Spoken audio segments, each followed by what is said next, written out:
Hey yo, hey everyone, Andrew here, bringing you another video review, and today we're going to be doing Batman Cacophony. Take a look at this comic cover right here.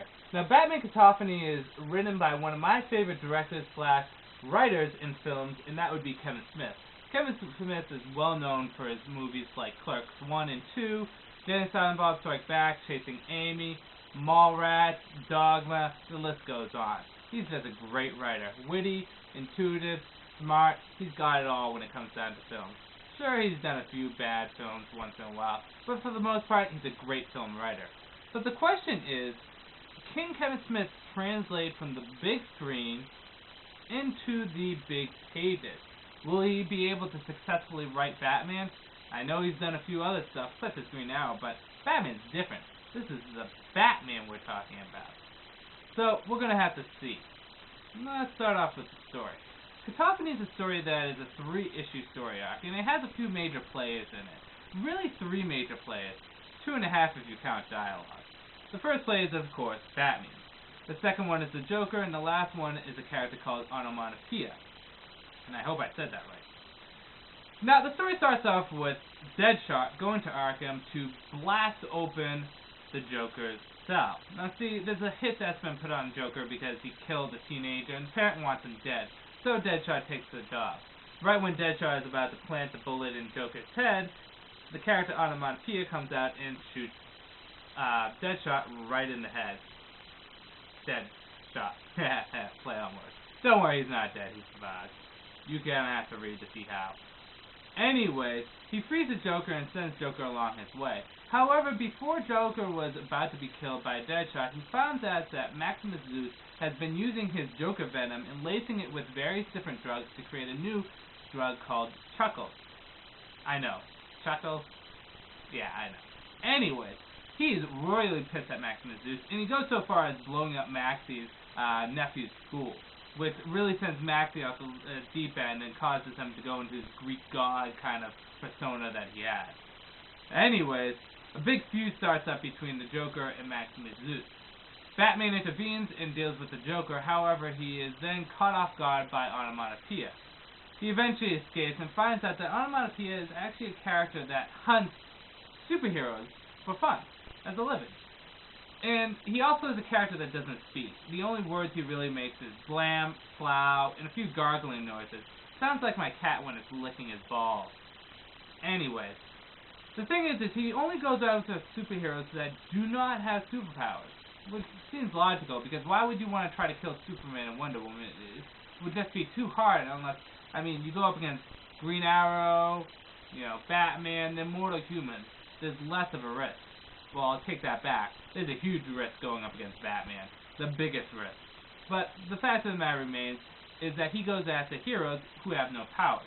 He's been doing this for quite a while. Batman finds out that Joker is being used as bait to lure in the Batman so Onomatopoeia can take out Batman. Because, see, when Joker's out, that's Batman's top priority. So, the stage is set. Joker, Batman, Onomatopoeia. Who's going to come out on top? You're going to have to read and see. So let's get into the good, the bad, and whether or not you should get it. Now, I'm going to warn you there's going to be a teeny bit of spoilers in this, but not too much, so don't worry. Good.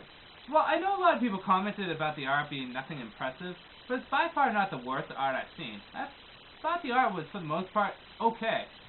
Do I want to see it later in Batman's comics? Probably not. But with the exception of Joker's Pew beard, and you have to see it, with the exception of Joker's beard, the art for the most part was okay. So, the art is definitely a good point. I also like the interaction between the Joker and other characters, particularly Deadshot and Batman. I found it interesting how he holds the conversations with them, and Kevin Smith did a good job with that.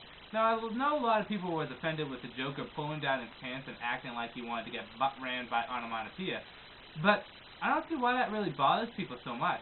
It's a fucking Joker. When you're the Joker, you're open to anything. I consider Joker South Park. South Park makes fun of everything. It's just what the deal is. Joker should be allowed to do everything. He's crazy, he's loopy. So for him to do something like that, I don't think it's that out of character. It's a little strange, a little kooky, but it's the Joker. So I'll let that slide. I know a lot of people won't, and that's okay. Hey, everyone's entitled to their own opinion. But for the most part, I thought the interaction between the characters was pretty enjoyable. The action was fun, and I actually thought the plot was a really good idea. Batman going up against a vigilante that wants to take him out. Well, not really a vigilante, but an individual that wants to take him out, being hunted. Cool idea. There should have been a few more issues in it, but I still think it was a good idea. And Onomatopoeia seems like an interesting character, because he has his normal life in addition to his hunting bad guys or good guys or any kind of normal hero/villain kind of life. So I like how his character is portrayed. It's very interesting. I really would like to see more from him, even though he's a character that doesn't have much dialogue. Bad. Well, the first bad would be some of the Batman's dialogue in this. I found it a little weird. For example, at one point Batman got stabbed, or at least slashed by Onomatopoeia. And Batman goes, "I got cut? That bastard cut me." That doesn't seem like something Batman would say. I find Batman to be a character that really wouldn't swear that much. I mean, yeah, he could, but he's too good for that. It's the Batman. He's calm, collective, and beats the shit out of people. If I would rewrite that dialogue, I would say, "I got cut. Okay, well, I'm going to have to pound his face in, or I underestimated him," or something along that line. But that bastard cut me seemed a little too all-star Batman or Robin the Boy Wonder kind of Batman. So some of Batman's dialogue was a little off, but it wasn't that horrible. So, in addition to that, the conversation with Joker at the end was quite interesting. At some points I liked it, at some points I didn't. See, in the conversation, Joker's on these medications, so he has enough logic and frame of mind to actually hold a cohesive conversation without going loopy. And Batman asks him, "Joker, do you want me dead?" And Joker says, "Yes," which I'm okay with, and I'll explain why. But then the Joker said afterwards, "Once you're dead, I'll be finally free. I'll live in Arkham and poop myself to death. I'll be done," which I didn't like. See, everyone has their own interpretation on Joker. There's been so many it's been out there. My own personal favorite interpretation of the Joker is he's an individual that loves anarchy and chaos and loves to challenge people and push them to the limit. And his favorite subject is, of course, Batman. He wants to push Batman to his limits, toy with him. Now, if Batman dies, oh well, shit happens. Move on to the next person. But for him to just kind of stop, it just doesn't feel right to me. So that little bit I could have done without. I like the fact that he's okay with killing Batman, because I know there's been a lot of interpretations with Joker not wanting to kill Batman, his yin to his yang. But I like to think Joker's just a character that would want to fuck with anyone. I know there's been scenarios out there where Batman has disappeared and Joker has went to a normal life, but I don't care for those scenarios. They're interesting, but I don't care for them. So that's another thing I didn't care for. And I think the thing should have been a little bit longer. It lacked the story was good, it just could have used another issue. Maybe give a little bit more time for some of the characters. But, I mean, that's such a minor point. Whether or not you should get it. Well, Batman Cacophony is a comic that's really been either liked or disliked by comic book fans, for Batman at least.